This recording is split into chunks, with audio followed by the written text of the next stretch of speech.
ৰাস মহোৎসৱত যোৱাৰ অভিযোগ কামৰূপৰ শুৱালকুছিৰ বালিচৰত অনুষ্ঠিত ৰাস মহোৎসৱত অন্যান্য অনুষ্ঠানৰ সমান্তৰালভাৱে যোৱা চলি থকাৰ অভিযোগ উঠিছে।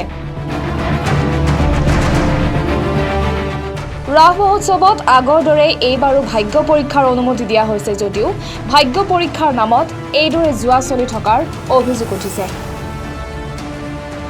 আৰক্ষীয়ে এই ক্ষেত্ৰত কোনো ব্যৱস্থা গ্ৰহণ নকৰাৰ অভিযোগ কৰিছে সচেতন ৰাইজে। এই যোৱা বন্ধ কৰিবলৈ দাবী জনাইছে বিভিন্ন সংগঠনে।